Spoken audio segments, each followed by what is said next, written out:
All right, guys, I'm super excited about these two new features. The first is story time. So you're able to go submit your story on a link through my website, and we will share it and read it openly with the community. Maybe you have a story or a testimony that you think will benefit somebody else, and we want to hear it. Our second feature is called Hear Me Out. It's a call-in feature where you'll be able to talk to myself and one of my guests. Maybe you have a completely different vantage point about one of the episodes that we've already recorded where you're like, I would have done that completely differently.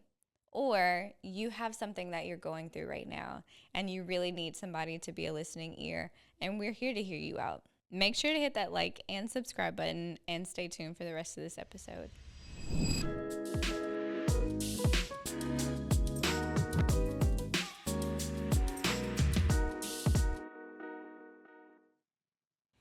Hey, Faye. What's up? What are we talking about today? Um, First of all, you cute. Thank you. Likewise. Thanks. Say the same about you. We can talk about why you trapped me. Yeah, you got me. But it's okay. I love being trapped by you. I'm so confused. What you mean I trapped you? I mean, shoot. What's confusing? I trapped you how? Well, I don't know. No, we can talk about really though. Like, no, we got married young. Yeah. You got Yeah, married I got young. married young. I mean, everybody was saying like, I ain't gonna get into it. No, what they were They saying. were saying like, man, I don't want to get into it. Was it the people of God or was it the heathens It was out both. there? It was both. It was. There were people who wanted me to break up with you. There were people who wanted me to break up with you. Wait, Early in did they go to our church? That's a yes. couple did not. Like, I mean, they had an idea of who I was because really nobody knew me, right? Because I'm quiet to myself. But they probably thought that they wanted me to date their daughters or whatever. They didn't really want to. They didn't want me to. So I leave that part at that. But Nah.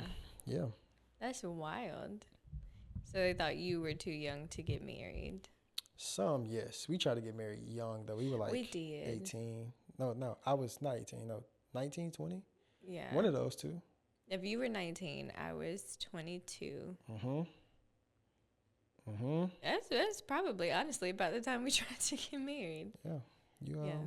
That was about 2 years into our relationship. So it felt like we'd already been dating a long time, like at that point. And so we were like ready to, I guess, take the next step. We didn't get married for 5 more years. Do you think that was the best course of action? 100%. Yeah. If we got married earlier, we probably wouldn't be together right now. I agree. Yeah. You were a lot. You were a lot. No, I'm going to tell you, I'm going to be honest with you, though. This is when I knew. Well, first, no. This is when I knew you were going to be a lot. We were dating at this time. And you were driving in the left lane. And you were driving, like, kind of slower. And there were cars, like, honking at you. And you were like, they can go around. I was like, yeah, you're going to be a problem. A problem? I knew it was going to be some things, like, we were going to butt heads on for sure. But I was willing to, the great outweighed the not good. I ain't going to say bad. Okay. There's no bad in you. Yeah. The great was just outweighed the not good. Yeah, be careful. You said be careful. You got to come home with me. 100%. No, like, y'all, these reactions are genuine because this is my first time hearing about it. Hey, yeah, that was when I knew, though. Yeah. Yeah. You were something serious. Yeah. I remember that day. I was already, like, the speed limit is 70. I was already going, like, 85. Yeah, but doesn't matter. That's not what that is. That's not what that's about. That left lane is for passing and speeding. So if you're speeding and somebody is speeding more than you're speeding, you need to move out of their way. Anyway, that was when I knew. But I was like, I'm willing to take that, What was it like dating somebody younger? Like, did anybody talk to you? Like, what were your When we first started dating, I was I was embarrassed. Okay. I don't know if I've ever You told never you told that. me that. That hurt a little bit. I'm sorry. Jeez, Louise. It wasn't like you as a person, right? Like, because I could talk about you and I'm like, oh my gosh, he's amazing. Like, he's the best guy, like, best boyfriend ever. Like, he's so sweet to me. But I was in college. Right. You were in high school. Absolutely. Big dog status. And my friends in college was like, Aisha, like, be for real now. Be for real. Be for real. Be for like real. we're at campus with all these grown men and you go get a child. Dang, a child is what they were saying? That's tough. Yeah. Well, I mean, I'll put it to you like this. So when I knew I really liked you, and I've shared this story with you before, I knew I liked you when you first came into your mom's classroom. Mm-hmm. So I remember sitting with who I was sitting with.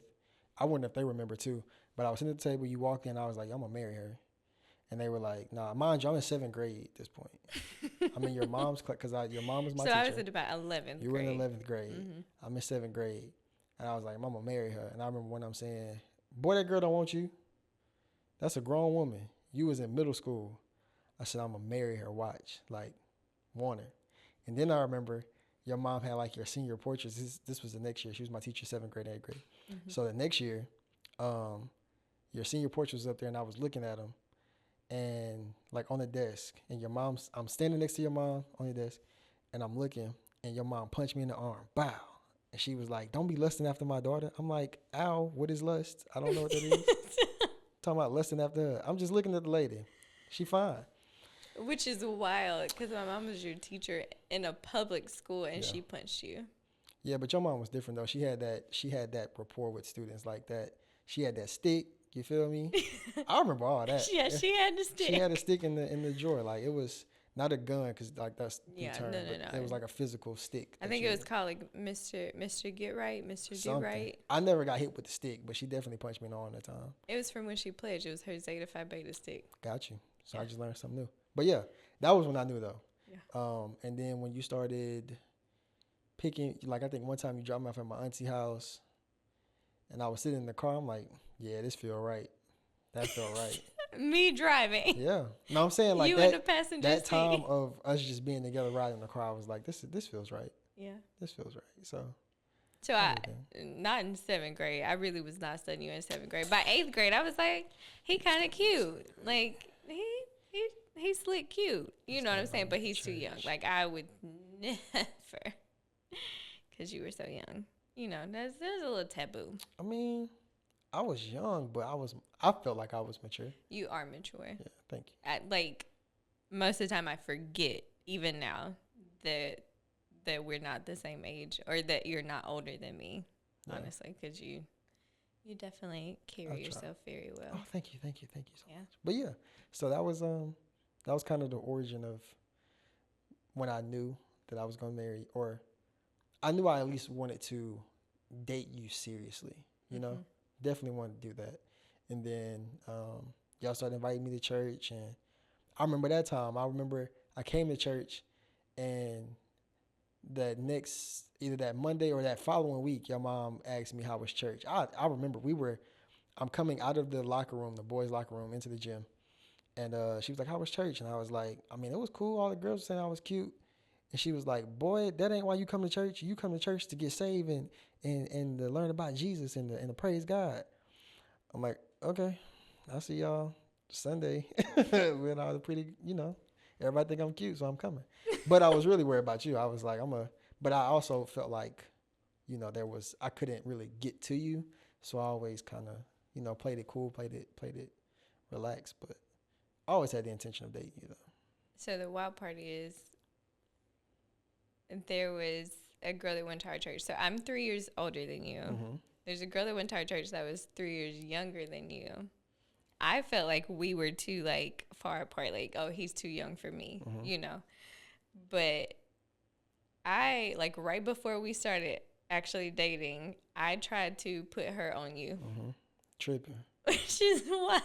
And that's what I'm saying. Like, even me, I'd never really liked younger girls. So I've only dated, one, two. I've dated 2, maybe 3 girls that were younger than me, but they like it wasn't even a full year. Like I was like, I don't want to be 18 and you're 17 type thing for me, because back then I was like, I'm not going to jail for nobody or nothing. Not going to jail. So We didn't start dating until you were 18. man, that's what you say. We didn't officially start. We did not officially start dating until you were Yeah. 18. We started talking We were talking. a couple of months before you turned 18. And remember, y'all, I was more mature. I was mature for my age, so it didn't always seem like I was 17. And let me just put it out there, okay? We did start talking when you were 17. We didn't officially start dating until you were 18. For all the folks that we knew who might call them folks on me for being older than you, I wasn't going to jail for you either. I don't blame you. I wouldn't want you to. So that's why we didn't start dating until you were 18. I need you free. Yeah. Mm-hmm. So tell them about I'm gonna let you make it. I'm gonna let you make it. That could have went so many directions. It really could have went a lot of ways. No, go ahead. Well, we weren't talking. But you had a boyfriend at the time. I did. Ooh. And yeah, you didn't think I was going there, huh? I did. Yeah, we were talking at the time, and you had a boyfriend. I didn't know you had a boyfriend. Yeah. I was absolutely clueless. And somebody were at the gas station. They were like, they said something about you kissing somebody. And I'm like, man, that girl ain't kissing nobody. Like, she's single, because we're talking at this time. We were talking? We were talking. Okay. I'm like, that girl ain't kiss nobody. I don't think we were talking, but I'm telling you because I'm like, I was mad when she told me you had a boyfriend. She was like, she got a whole boyfriend. I'm like, that girl don't got no boyfriend. She was like, yes, he do. Yes, she do. And I was like, man, chill out. And then she started proving that you had a boyfriend. I was like, that's crazy. So I fell back a little bit. Then you said that's when I posted a picture or something with some other girl and that whole nine. But yeah, you had a. So I remember it very specifically. It was Easter Sunday. Okay. 2015. Dang. Right? Okay. It was 2015. Okay. Easter Sunday. He and we had taken a break. We were not talking. Who is we? You and? Me and the guy. Okay, you and the guy. Me and the guy had taken a break. We were not talking at that time. I remember I had brought my little makeup case to church because I'm a PK, so we got to get there early, okay? And I bring my makeup case in the bathroom. The door's open, though, like just in case somebody needs to go to the bathroom, I'll step out. You can use it, whatever.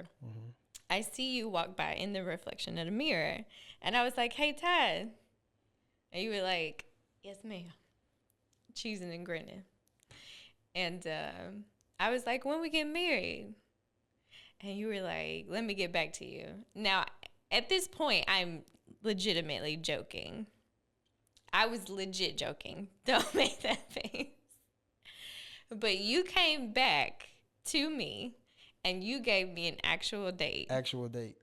It was like April 22nd. The year was 2020. I think 2020. It was April 21st, 2022, or April 23rd, 2022. It was one of them two. It was one of those it's two. In between those 3 days, but I remember April 12th. It was the 2022, but it was either 21st or 23rd. Right. Okay. So I remember thinking, like, that's 7 years from now. Boy, bye. I got somebody ready to marry me, like, tomorrow. He was. I'm not finna wait on you. Okay. I'm not finna wait on you. I got somebody ready to marry me tomorrow. But I was flattered that you even came up with a date.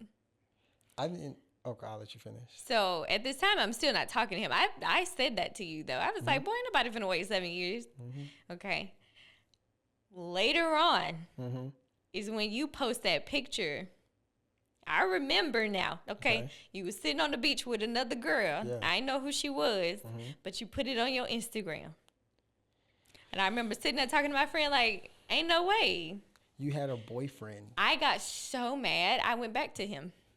You had a, no, you already had a boyfriend. No. We were not talking at the time. All right. So I got so mad. I was like, you know what? I'm not finna play with this little boy. He said it was going to be 7 years before he'd be even ready to marry me. Well. Uh-huh. So I didn't come up with the date. I had that date already. You had that date already. I already had that date. Mm-hmm. So, with that being said, I think it was like a Thursday. I didn't know you had, when you asked me that, I didn't know you had a boyfriend. Mm-hmm. You had a boyfriend. Okay, we weren't talking. Y'all weren't talking, but you had one. Okay. So then, boom, I find out about it, and I'm like, all right, I'm cool on that. Because like you said, after that, you saw that I posted a picture. Mm-hmm. That was when I learned you had a boyfriend. Because I was like, who she think she playing with? It's me. First of all, I felt like you were a player anyway, so I didn't. I mean, yeah, traumatically, but yeah, yeah. It was. We went through that phase. Well, I went through that phase of trying to, I guess, like, what is it? Have a fulfillment that really couldn't be filled. Mm-hmm. You get what I'm saying? Like, it was always I don't know. I knew how I operated. We can talk about that a little bit too. We can talk. We can go we there. Gonna get it. Well, yeah, we got 8 minutes. 8 minutes. All right. Yeah. Anyway, so I'll put it to you like this. For me, I remember the first time I tried to be faithful in a relationship. I was never faithful in a relationship prior to that first time, like trying to be. Because anytime I got a girlfriend, it was like I wanted one, or I wanted that particular girl, and then I got her, and it was like, all right, cool. Now what? Now what's next? That was always the case for me. Mm-hmm. So I remember praying. I was like, because I'm trying to be a Christian too, by the way, because I'm coming to y'all church and all the time and stuff. So I'm trying to be a Christian, and I remember like, all right, God, I need your help. I'm really trying to do this right this one time. Mm-hmm. I just want to try. It was almost impossible because it was like I didn't want to do it. Mm-hmm. I didn't want to cheat on the girl. There was something in you. And it was something in me like, nah, you want her too. You want her too. And I kept saying no. Now, eventually we ended up breaking up. And that was the other part too. It was like, I'm being faithful to her, but I'm trying to like remain absent. Is it abstinent with her? Is that what the word I'm looking for? So not celibate, because which one is which? It's abstinent. Abstinent. Okay. So I'm trying to remain abstinent with her. But at the same time, when we get alone, I'm pursuing her like intimately, right? And she was like, well, I thought you didn't want to do that. And I'm like, you know what? You're right. I don't. And we kept having this back and forth. Or I kept having a back and forth of I want to and I don't. We never did. But it was always because the times that I wanted to, she would stop me. And she was like, look, she didn't want to keep doing the back and forth either. She was like, look, you got to pick one. Like, either we're going to do it or we aren't. And I had to respect that. And I was like, you know what? I'm cool on it. I'm cool. And I ended up breaking up with her. But it was also, I had this desire to have sex, like romantically, and I didn't want to mess up anything with her. 'Cause she was a really cool person. Like, we were friends first and that whole thing, but it was like I'm cool on that. So that's how that translated back to I'm done with her, but I still have this desire. And now I'm giving into this desire more, right? So, yeah, that's one of them things. Yeah. What you got, 5 minutes? Okay, go ahead. So you said you talked about like having that desire going back and forth, like those struggles up through our relationship. 100%. What was the turning point for me to stop? Yeah. Like what do you think? Like I really didn't want to anymore. Like I got tired of is it like, I don't want to say conviction of it, because it really wasn't conviction. It was just more so like make a decision. I'm a decision making person.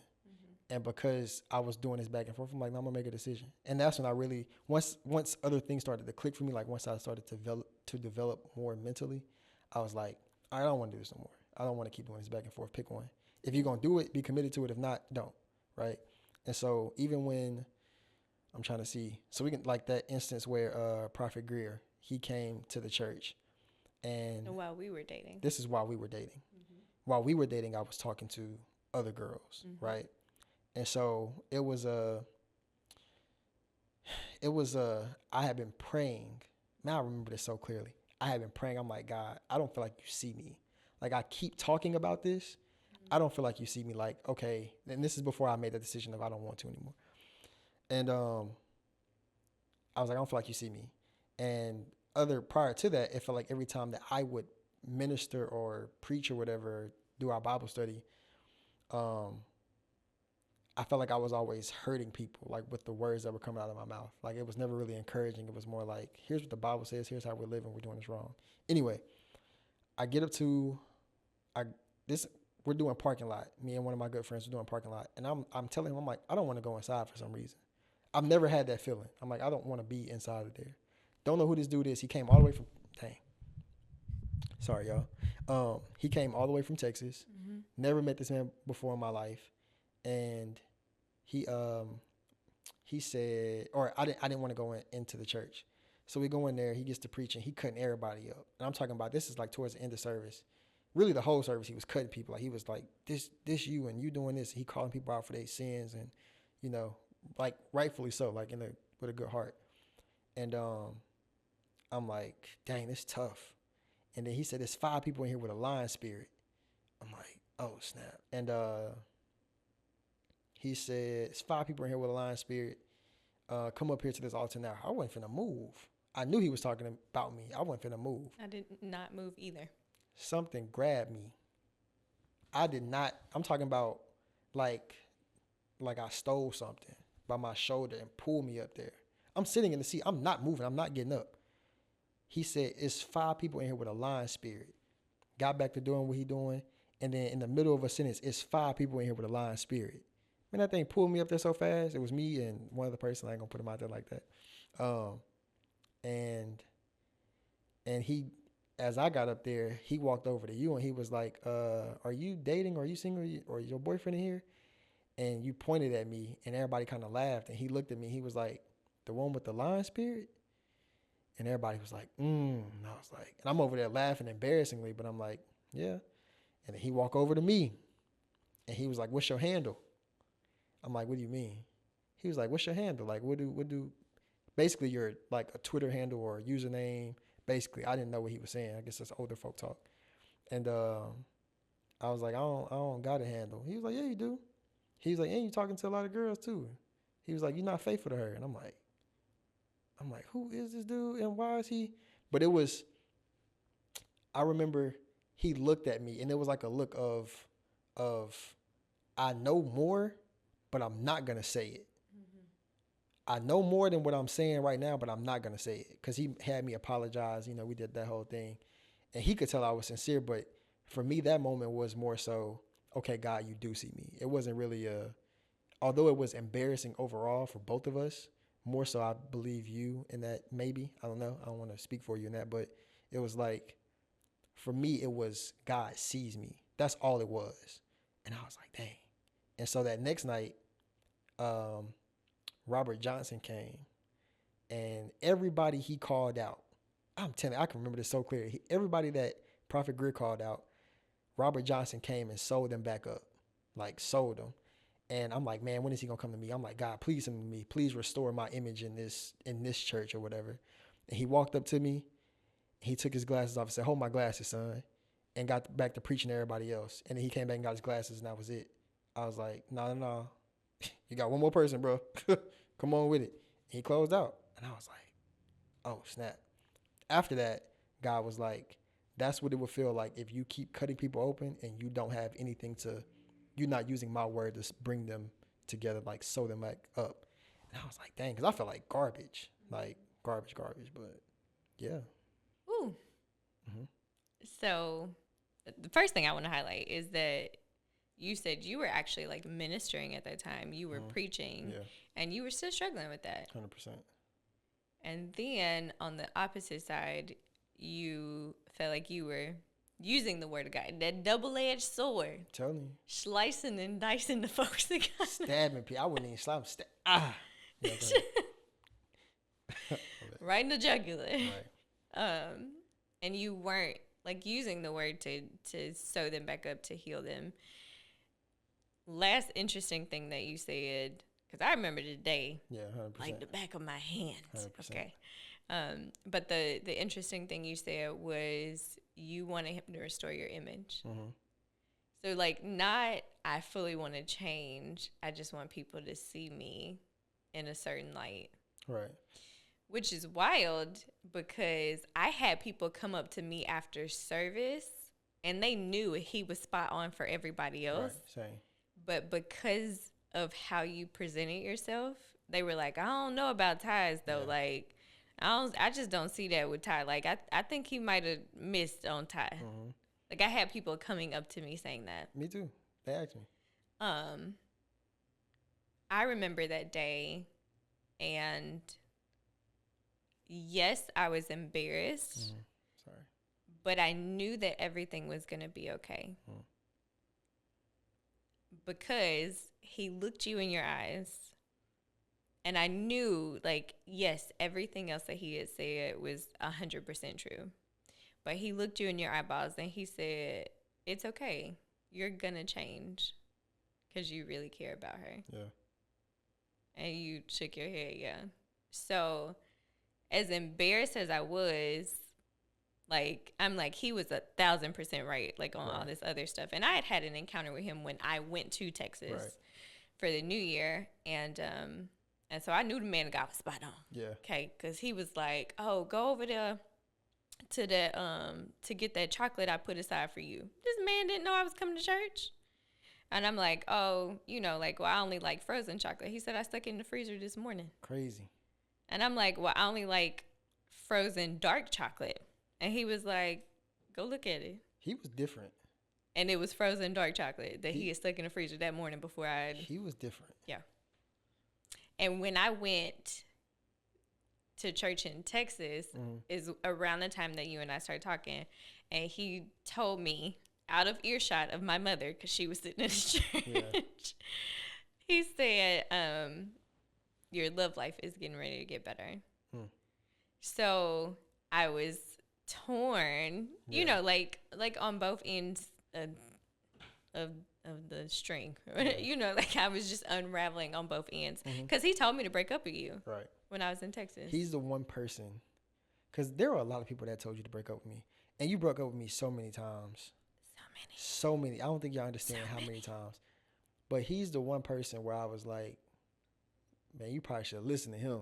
Yeah. Everybody else, I didn't feel like, I mean, I can get into that too. Because to bring out the point you said about restoring my image, that's why for me, when I see people who are egotistical in Christianity or they do it, I can easily identify who's doing it for their image. Because I was in that same position. When I first got saved, I was like a jerk. I was like I'm better than you type of person because I got saved. I never really just outright said it, but that's how I thought. I probably didn't treat people like that. I tried not to, but that was what I was thinking internally. And there were certain things that I would do, like, oh, I hope they see this, or and it wasn't for everybody. It was like I wanted certain people to view me a certain way. So when it came down to Prophet Greer coming and being that accurate, I'm like, because I'm sitting there, I'm like, this is why I didn't want to come. This is why I didn't want to go inside. And shout out my guy, Minister Twilly.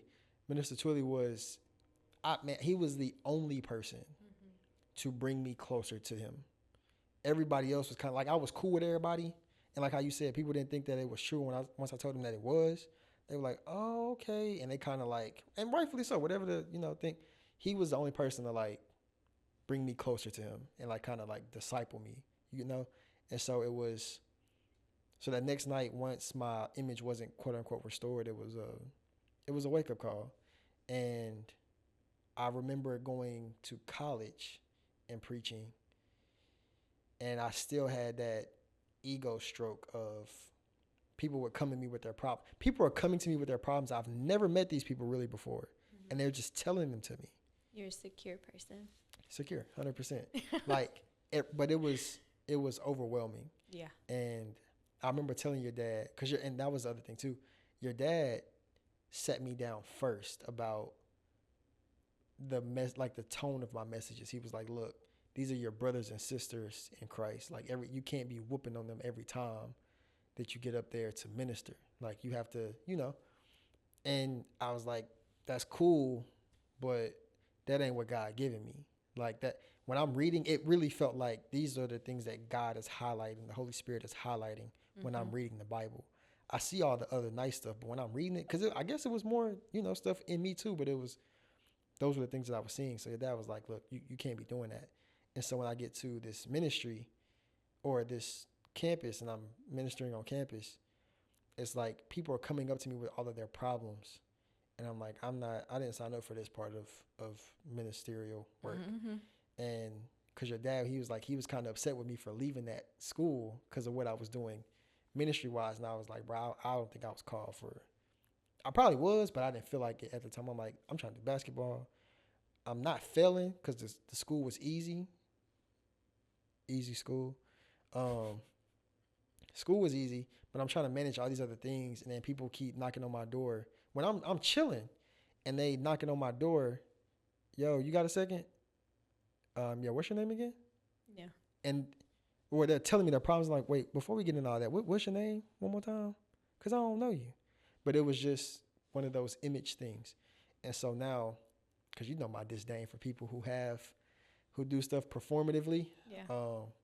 But I think that's where it started. It's like they doing that to stroke their ego. So everybody can know they're a big person in this. And yeah, so. Which is wild. Yeah. It was something else two things you brought. You said you remember that time. What was the other thing you said? I don't remember. About you like ministering and struggling with that at the same time. Shout out. Yeah, Pastor McGee. And he was, man, instrumental in just the way that I studied the Bible. Yeah. Like that dude, even when I first started coming to y'all church, I would sit at the back. Because every church that I've been to prior to that was the same. Hooping, hollering, pass the plate, clap, go home. Everybody forget about what was said. Your dad was the only church that was the only church that wasn't like that. It was, we finna pray, we finna do praise and worship. And when he preaches, he got slides on the screen. He got scriptures. He got cross references. I'm like, oh, we learning in here. I like this. Went from the back, worked my way up to the front. Like I'm sitting front row with a pen and pad now because I'm like, this dude is really breaking this word down. And it was just watching him do that. So then I got to doing my slides. And again, that ego part, I felt like I was ready to preach. And your dad was like, no, not yet. So I created Special Delivery Ministries because I wanted people to know I could preach too. And still being young, I'm like 17 or 18. But even before that even took off, God was like kind of showing me like, why are you doing that? Like, why do you want to be seen so bad that you got to create your own thing? I hadn't been there 4 years and I'm trying to start a ministry. Like, so when I see, I ain't gonna get into that anyway. No, the people in God might need I'm saying, like, if I'm cautious of people personally who the ministry is named after them and they don't have any kind of foundation, reputation, or authoritative figures in their life. Like they don't have any actual leadership. And you got a ministry named after you because you can't go submit yourself under somebody else's leadership. Or they're a prophet, apostle, evangelist. And I'm like, so you got your title. You wasn't finna do much without the title first. Right. But now everybody got to address you by your title because if they don't, it's going to be a problem. And it's like, do you know who I am? Do you know who I No. Like, not even a clue, not even a little bit. There are so many people, I've received so many prophecies, which is why, again, when he was in there, Prophet Greer was in there, I'm like, no, that's what it's supposed to look like. Like that, I was like, okay, it was a lot that went on that time, but I really wanted to hear from God the way that he heard from God. Yeah. He came from Texas to me. I never met that man before in my life. He actually shared some details that only he knew, only I've never shared that with anybody. The man guy said he was writing notes to other girls. Like it was Snapchat. No. Well, like it was that, but it was like also like I would write notes, and I'm like, who is this dude, bro? And I'm like, God, why are you showing him all this? Relax on that, please, a little bit. But I've been at other churches where you can see like they don't have a word, so they get into this prophetic. Oh, I hear God. I'm seeing this. I'm seeing that. And they get to, you're going to get this. And I see God doing this for you. Not specific at all. And then I'm like, yeah, please say something to me. Because I'm gonna look you dead in your eye and let you know, wrong. That's not it. And I had two instances where somebody prophesied something to me and I was like, nah, that's not true. I don't even look at that aspect of my life that way. Yeah. Ever. Never thought about it. You've been praying about, no, I haven't. I swear. I'm like, there have been seasons in my life where people have said, like, oh, you've been praying for such and such and such and such. Baby, you got the wrong address because I ain't been praying at all. Wrong. Like, I'm so far from the Lord. What is a prayer? But I noticed that they do that because, again, we come up under Dr. Greg McGee teaching the Bible. So when you get to a church and they tell you open your Bible to this, they read it a little bit, and all of a sudden they write into the prophetic. Now, you got some people who can really do that. Like, they really have a word from God. But when you go look at all the other stuff, you ain't never really preached nothing. No. You just know somebody in the... Anyway, I could go on from... And I think, just from a spiritual perspective, is because they probably not supposed to be pastors. Like, maybe they were only called to be a prophet. And that's the thing. I mean, even... I try not to judge because I don't do it. Yeah. You get what I'm saying? Like, that there'll be times where I don't vocalize how I feel because I'm like, well, at least they up there preaching. At least they up there sharing, you know. You're not doing it, so I'm cool on it, whatever. But there are some things where I'm like we got our differences about a particular pastor who ministers, and I'm just like, that just ain't it for me. I don't watch, bro. But at the same time, he's very effective in ministry. Like, he's reached won a lot of souls. So it's like, hey, keep doing your thing, bro. I guess because for me, just personally, I'm typically going to look at the word. Like, what can I take out of this that's applicable? Yeah. Like, what are the principles, like, up under what they're preaching? I can sometimes get past the antics, okay? If you say amen 52 times in 7 minutes, it's hard for me. It's so many little things people do. I started showing you more about church lingo a little bit, because the more you into it, it's a lot. It's a lot. Also, like even what you said, the antics. Again, we come up under Dr. Greg McGee. Yeah, he's gonna teach the word. There was no need for the antics for me. In and out. And we're saying antics, so y'all know who we're talking about. Anyway, it's just I don't think that's necessary. Like, when there's an example needed, your dad will do it. Sometimes you give an example when you don't need one, Dr. Greg McGee, but you do. Coming from the editing aspect of this, but there are times where if he gives an example, it's necessary. Yeah. There are people who do that, and it's not like over the top. Like, we would have understood. And it's also, that point wasn't that great. It wasn't that deep, bro. Yeah. Like, you took 15 minutes to explain that, you feel me? Jesus had 12, 16, and 3. Or the ones close. It's like, come on, man. You took 15 minutes to say that? Don't. Like, the word is like accurate. It's straight to the point. And I can get into that too, but yeah. I think in that it's that sometimes like the word it's alive, right? And so we can read the same passage of scripture and get two different things out of it. Correct. I think a lot of times, even in examples, like when somebody goes over the top, like you're trying to potentially force your interpretation onto people instead of letting the word of God interpret itself to the people. And that's why it's important for after your pastor preaches, you should go read it too. You should go study it, discuss it, or you should be, in your Bible anyway. And then once he says something that's like I don't know about that one, pastor. And if your pastor doesn't allow you to challenge him, be careful. Be careful about that. To be like, hey, pastor, I heard what you said in the Bible. Now you got to do it, respectfully. Like, don't you wrong, No, but like, hey, when you said X, Y, and Z, I really think it's A, B, C though. And you go back and forth like that. But if they like, no, we not doing that. You out of order. You this, you that. I ain't saying leave, but make sure you got gas in the car. All I'm saying, because you don't want to be stuck. You feel me? Somewhere. Don't want to be stuck. Don't want to be stuck. Yeah. Now, completely separate note. Okay. So, sorry.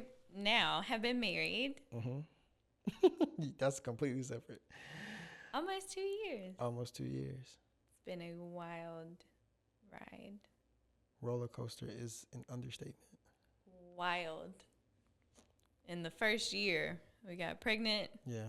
You was tripping. Going into I literally was not tripping. You were. I was the least trippingest pregnant person that I've ever known. I'm talking about. So I think you willed our baby here. It takes two to tango. It does, but we were tangoing, and when that happening, and then all of a sudden, I mean, it was the Lord. Yeah, okay. Praise God. I'm grateful for our, like. In my defense, right? Not a So day I goes didn't by. necessarily will the baby here because I did not want a baby at that time. You didn't? No. Oh. People kept coming up to me saying like, "Oh, I had a dream," and it wasn't like it was little kids. And when a little kid like comes up to you and says, "I had a dream," where like, but it wasn't like one person. It wasn't two. It was like 7, 8, 9, 10. That's the thing about Then you had a dream, Christians. and I had a dream about a baby. Yeah. But And I finally was like, all right. And I remember telling the Lord, like, you know what? I'm going to change my perspective. Although I don't necessarily want a baby right now. If this is your will, let me be accepting of your will. If this is what you want, and just be grateful that I can get my insurance together the year before. Right. So that we not having to come out of pocket crazy amounts of money because I ain't have my insurance set up for us to have no kid. I will say you handle business, right? You definitely do that. But I get what you're saying as far as everybody having dreams. Again, me being me, I'm cautious of stuff like. Nevertheless, but there were a lot of people who were saying it. I just was like at the time, and maybe on that, I don't know. I love our little bundle of joy. Like I can't even explain. I don't have words to explain so funny. it. Yeah. I don't understand what that is. People kept saying, "Oh, it's gonna be different when you have a kid. You know, it's gonna be a lot of love. Like she gonna open up something." Because once you told people it was a girl, they was like, "It's gonna unlock this part of your heart that you just didn't even know was there." And I'm like, "Y'all tripping over the top." They were right. I'm like, "What is this feeling?" I love seeing you with our baby. I love that little kid. Thank you for having her. So You're appreciative. welcome. I'm so It appreciative. took a toll on your girl. It did. Yeah. Even now, you're still like, I see the sacrifices you make for her. Yeah. So thank you for that. I know I know it's not easy. It cannot be easy. My goodness. God graced you for sure. Yeah. He graced you. Cause I don't think anybody, I ain't gonna say anybody else could do what you do, but it's like not being able, she's allergic to everything. A lot of stuff. I'm like, what? Whose kid is this? Yeah. So to be able to feed her, I had to change Whole diet. my entire diet. Like there's so much stuff that I love to eat. Cannot have. Matter of fact, all the stuff I had when I was pregnant is the stuff that she cannot have. Yeah. And that's Plus crazy. a couple more things. Maybe you ate too much of it. That's what I'm thinking. Yeah. And she's just like, all right, I'm out of there now, bro. You got the. I don't know, but I'm appreciative. So it was grilled cheese sandwiches and chocolate ice cream, chocolate covered bananas. She can't have literally not a single one of them ingredients. None of them. Blueberries, broccoli, Brussels sprouts, cabbage, bananas, cranberries. I eat a lot of cranberries. Eggs. Anything dairy. Dairy, nothing. Gluten. Can't have it. Yep. The kid is eating air. She's getting great mommy milk. Like chunky. Yeah. And she can only eat air. That does not make sense to me. But yeah. I have found my one oatmeal. I eat 2 packets of it every morning. Every morning. So disciplined. Sometimes at night too. Yeah. Yeah. So, economy. Got no food. Yeah. But to get back to what you were saying, as far as us being married, what do we have? What's been the hardest part for you? The level of selflessness that you have to have. Mm-hmm. Nobody told me. A lot of people told you. They didn't tell me the amount. They didn't talk about it enough. They're like, I yo, agree. you're going to have to be selfless. Like, you can't. I get that. That's cool. No, that's not. You have to say there cannot be an ounce of selfishness in your body if you want to be married. That's what I tell my friends and the young ones who think, like, I'm like, bro, if you have any ounce of selfishness in you, you need to run that through the ringer. Give that to God, because I'm telling you, it's going to be very, very tough. Yeah. Because you were extremely selfish. I was when extremely. we first got married. Yeah. And to get into that too, because prior to that, I was extremely selfless. Yeah. Like, too much. Not to you, but just period in life. And I'm like, that didn't get me anywhere. I feel like it got me nowhere in life. And I think the moment I became selfish, it was a little bit before we got married, but it was just like I had to take me serious. Like, life was. You started being selfish, like, with other people right before we got married. And probably should have seen it as a red flag, but I didn't because it was towards others and it wasn't necessarily directed at me. Mm-hmm. But as soon as we got married, I ain't gonna say as soon as. tables turned. I'm sorry. I'm so sorry. Yeah. Still working through it too. Yeah. Still working through it. And I give you a lot of grace now. Yeah. Because we have, like, really in-depth conversations about it too. 100%. Because when I was pregnant, it was bad. Yeah. It was. It was a lot going on. That's why I'm like, it was a lot going on. I'm telling you, my uncle gave me some of the best advice. And he was like, Aisha, he was like, all of this is hard. You have to remember that Tyrell is becoming a parent for the first time just like you are. Mm-hmm.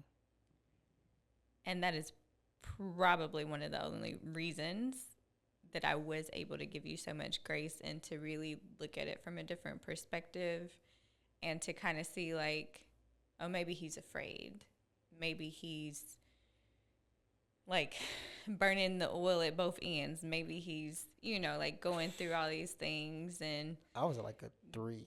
Like, dealing with anxiety and trying to build his business. And maybe, not even exaggerating, like, I felt like there was, I don't know, I was getting up every day, and I'm like, if I don't get up, I'm cool with that. Yeah. Like, every day I was thinking that. And I'm like, dang, I'm here again. I'm like, well, I'm here. Let me try to make the best of it or whatever. But it was like, that's where I was in that whole process. And then once. You were depressed. Yeah. I wouldn't even say depressed. It was just like I was exhausted. I was like, bro, I'm tired. Like, what's going on? Why are we not rich? Yeah. Obviously, I'll be praying about something, and the next day I see it. Literally. And then, God, I need $600 million. Why don't God $600 million? Yeah. Like, it happened for that. Lord, do it for this. The next day. Yeah. If 24 hours. If that. Sometimes you'll be like, I need connections with such and such and such and such. And somebody will call you. Somebody will call me. Like 30 minutes later, connecting you with. $600 million, please. God, can you connect that to me? Yeah. No, but seriously. There was a point during my pregnancy where I would say, first of all, I had a lot of intrusive thoughts. What people didn't tell you about getting married and about being selfless, like people did not tell me about pregnancy. They'd be like, oh, you're going to be emotional. Not like, oh, you're going to have intrusive thoughts that are so bad, you're going to want to commit yourself to a psych ward. Heard. Mm-hmm. Bad. Okay.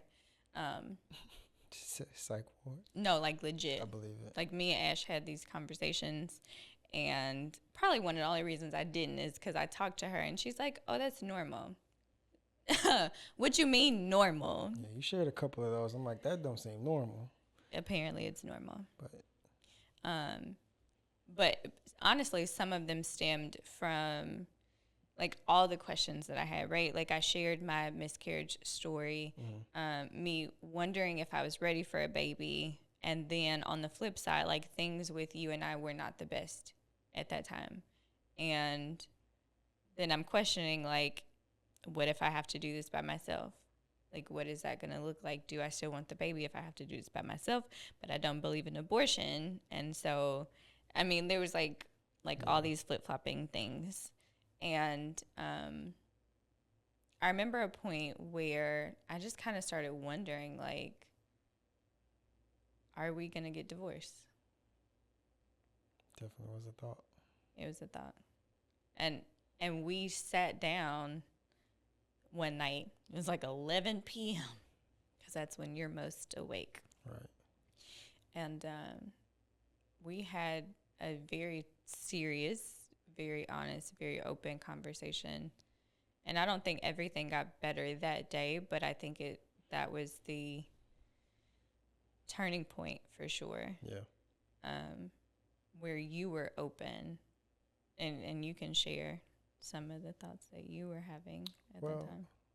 First, I am so sorry for making you think that. Yeah. Really am, like, incredibly sorry to have you think that you would have to do that by yourself, or because that really was not my intention at all. I don't necessarily think I was scared. I mean, it was just foreign, like, and you know, like, I don't really have. I don't know. I'm not a community guy per se, but it's just one of them things where I don't know what I thought. I just knew that I was always working, and it felt like that. Okay, here's what it really was. Mm-hmm. Now that I'm thinking more about reflecting back, I was building. I felt like I was reaching a certain point in business, like I'm hitting these things or these heights, milestones. And the news of a baby was like, man, that's going to change everything. Because now I can't work as much. I don't know. That's how I felt. That's what I was thinking at the time. And you were telling me you needed me to take off 2 months. And I was like, I don't think she understands. But it wasn't for you to understand at the time. It was more so like, I have to share this. And you talk with your friends and they were like, you know, might be a little unreasonable. But it was still I don't know. I didn't know how I was going to do it. I didn't know how I was going to do it. I was constantly working, like every day. Felt like every day. I don't really have time to think about what's going on. Mm-hmm. I'm mentally exhausted. Don't want to do anything. And then, like you said, you were not tripping at all during the pregnancy. From the horror stories I've heard about other people, I was super chill. You were super chill. And I was like, man, I'm grateful. I didn't have cravings whole pregnancy. Not till I started breastfeeding. Yeah. I didn't have cravings. I never really asked for like a whole lot. Yeah. And I think a part of that too was because we were dealing with that, like that struggle of you being selfish. Yeah. And so I didn't want to ask for a whole lot. True. And I think to a certain degree it was because I didn't want to be disappointed. Like I didn't want my fears to be confirmed. Like, oh, he really is selfish. Yeah. And that was a part of it. Like feeling like you were super selfish, like you didn't make time for me. I'm like, I didn't sign up to be single and married. Yeah, 100%. Like a single mom, but married, you know. And I'm going through like the pregnancy, like and expecting groups, and that's a common theme. It's so sad. Yeah. You know, but it's common where they're like, I'm married, but I'm a single mom. Yeah. And so I did have those questions, but I remember sitting down with you that night, and when we were talking, you told me, you were like, you had questions about whether or not you should have even got married at that point in time. And I remember the tears, like, you know, because I'm feeling the same thing. I'm like, are we going to get divorced? Like, I'm pregnant. Like what's really going on, you know? And I'm telling you, like, yeah, I've had, you know, questions too. Like, did we make the right decision? Like, were we actually supposed to get married? And you stopped and you were like, and you say it because you were like, man, I didn't get her pregnant to like up and leave her. Yeah. And make her have to do this on her own. And even that was not comforting. No. It wasn't. But you stopped, and I'm like probably like boo-hoo crying. I'm not a loud cry. I'm a very silent crier. Like you're probably not even gonna know I'm crying. But I'm over there crying in the little big round chair in the corner, and you were like, no, like I'm not leaving you. Like, we're gonna figure this out. Like, the last thing I want to do is, yeah. And although it wasn't I won't say it wasn't at the time the most romantic gesture, of course. Right. But it gave me that assurance that I needed, that you would still fight.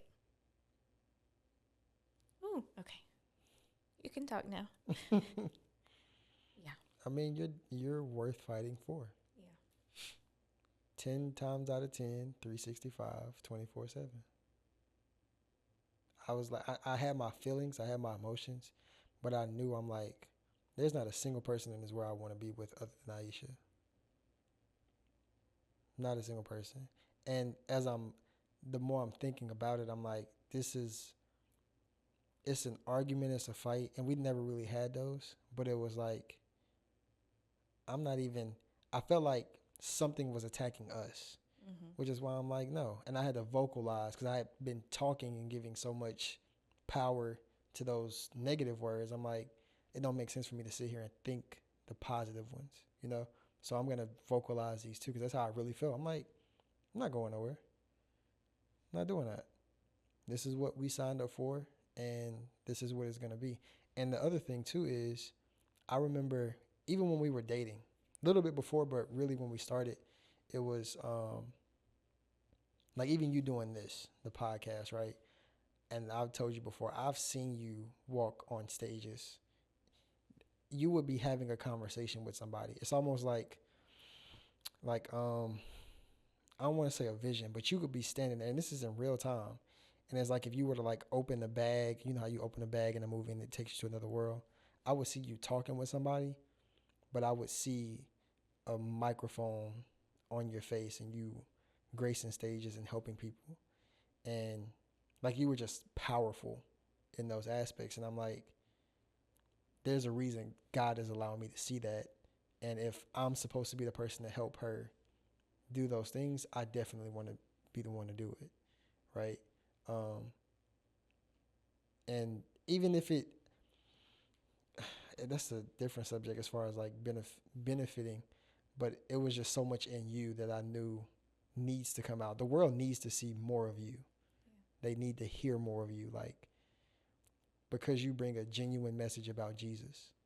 That is, you pray about it, you preach, well, people will see this on, Sunday, but you preach tomorrow. And I'm like, I'm so excited for you. I really am. Because like people get to hear about Jesus genuinely.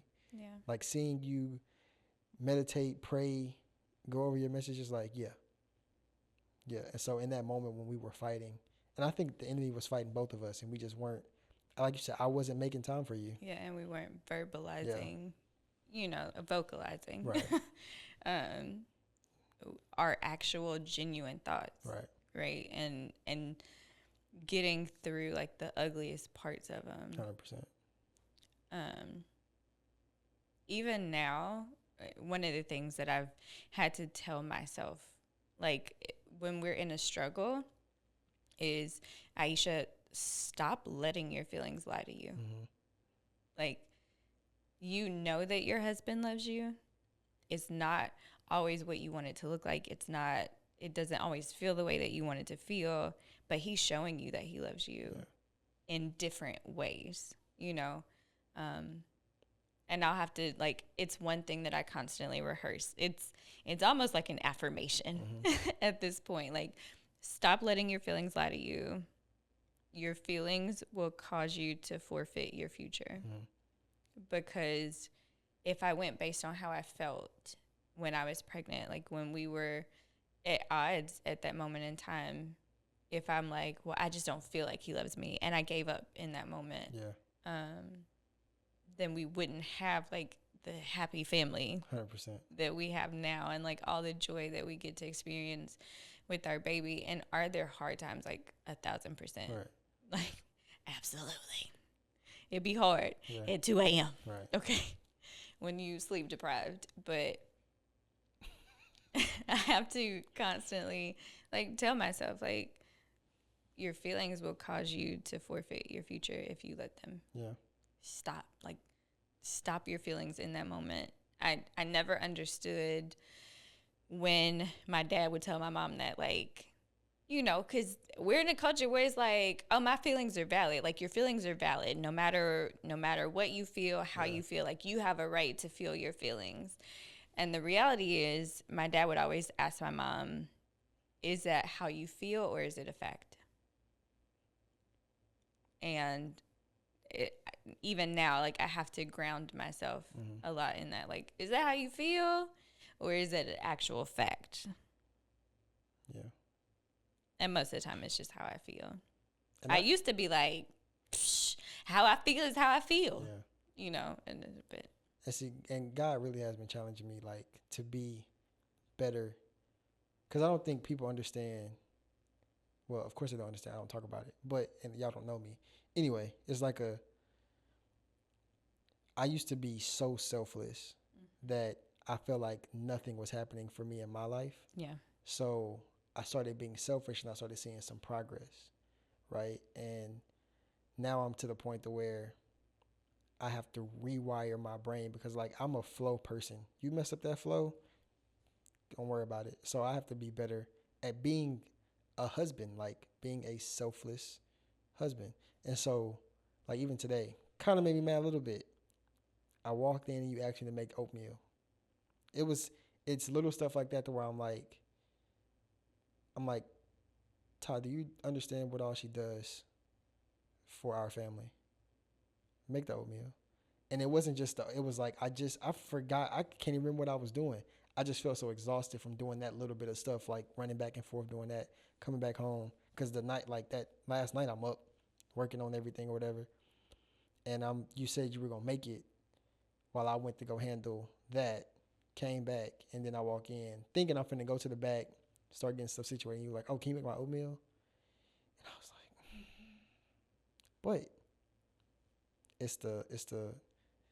it's little things. And I don't know why. I really don't know why, but it's stuff like, and you know how much I hate fixing my own food. I hate fixing my food. I'll go, man. Yeah, it's a lot of those things go into it, but it was more so, it's just stuff like that. I got to be better at being a husband to you, you know. I think I do an okay job, but I can be better, you know. So I appreciate that. I genuinely do. Even after the baby got here, I remember having a conversation with you where I was like, okay, I'm going to be brave and I'm going to stop like hiding my feelings and holding on to this resentment and this bitterness. And I remember telling you, like, I'm sure, like, as she gets older, like, our baby already loves you, right? Mm-hmm. But I'm like, I'm sure as she gets older, you're going to be a phenomenal dad. But right now, you suck as a partner. Yeah. And that was hard to say, to, like, verbalize. I don't know if that was hard for you to hear. You was just like, oh. I mean, no, it hurt. I mean, it was supposed to. Like, it did what it was supposed to. Because there are a lot of times I'm in my own world. Yeah. And, yeah, it's, I have to be better. I think we both got to be better because, baby, our house looks like a tornado. I mean, we got a lot of stuff right going on, though. Like, people, and that'd be the other thing. People really don't understand. I've had a few people kind of, quote unquote, call themselves going off on me about texting. I'm like, you have no idea what I'm dealing. Like, and you don't have to. Like, it's not your job to. But you have no idea what's going on. One of the harder things, and I haven't shared this at all, really, a little bit with you. Not even a lot. Like when we had a death in the family, and it's bothering me Yeah. a lot more. Than you thought it would. Yeah. Man. Is it that you couldn't go, or? I think the last encounter was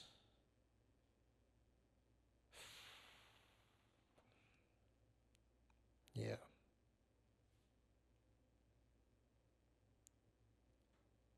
That last encounter with her was could have been different. Yeah. It could have been different. And I let something get in the way of that. And I shouldn't have. And it's been bothering me like every day. Every single day. And I'm like, I don't know. I don't know. I don't deaths when they happen, I understand that's a part of life is gonna happen. I'm not super close to a lot of people. Me and her weren't even the closest, but it was just so many other things led up to how that could have shaped. And I'm trying not to put. I can't get too descriptive because there's other people involved, but it's more of a man. It happened with one of my good friends. She passed away a couple years ago, and I remember like 2 weeks prior to that, I was supposed to reach out and I didn't. And when she passed away, it hurt. Um, there was a recent instance where I was supposed to pick up the phone and call somebody, and I said I'm gonna do it tomorrow, and I was getting ready to call them, like I was prepping because I was going over some of the work, and I was getting ready to call them, and I seen somebody say R.I.P. to that person, and I'm like, what is this? And that's happened like 3 or 4 other times. Yeah. So now I'm in this place where I'm getting that same feeling with a particular individual. But man, I just have this, it's like a wall that I cannot break through. And I really want to break through it. But when that happened, and they were kind of preparing me for her transition, and it still wasn't helping. Like I was trying to be a strong individual, and I just wasn't working. But I don't even remember how I got on that. All I know is I got to be a better person. Or when you were saying how. Do you think, and this is just a general question, because we've been talking this whole time about kind of being more selfless. Mm-hmm. Do you think, not necessarily selfishness, but like those little inconveniences, it's like, oh, just kind of being in your own world, is that a part of what maybe led you to not reach out? Well, like I said, we got a lot going on, but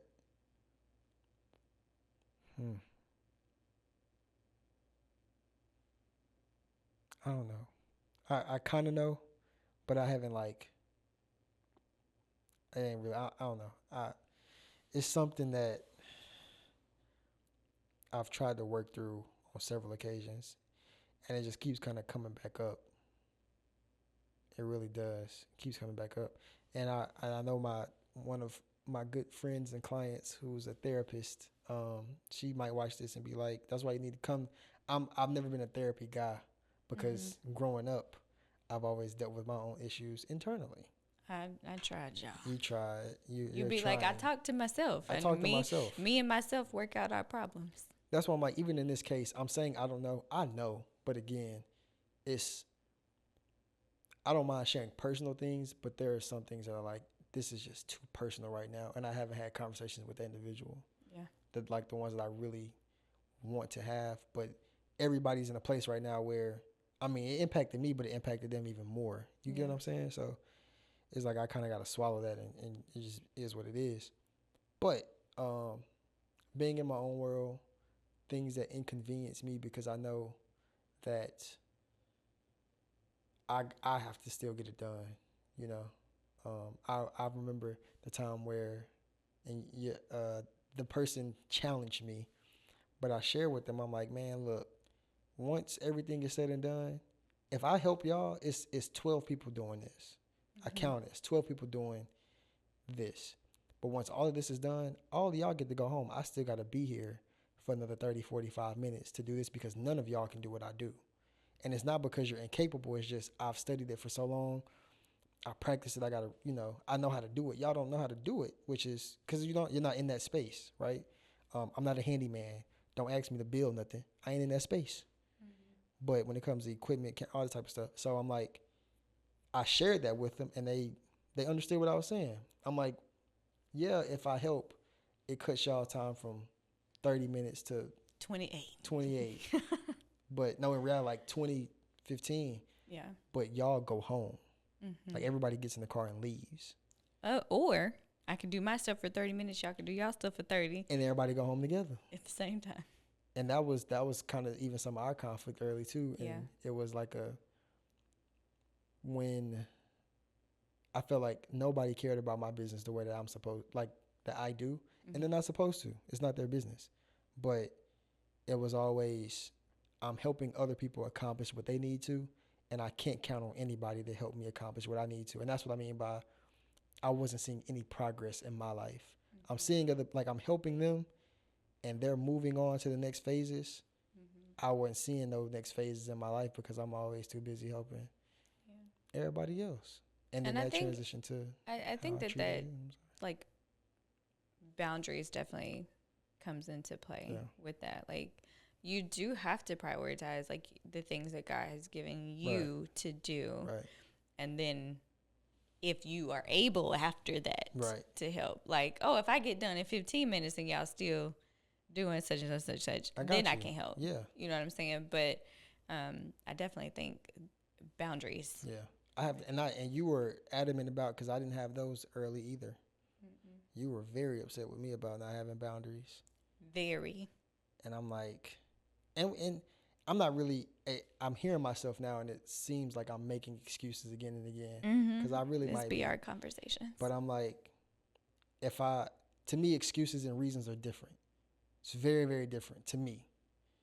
Excuses are, I could have did this, but reasons are, no, here's what happened, and here's why I responded the way I did.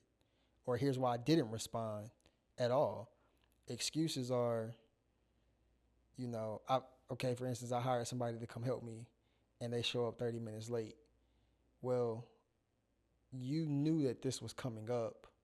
An excuse would be oversleeping or lying, really and truthfully. But a reason is, nah, bro, I got in a car accident or something happened to an individual and I had to go be there for them.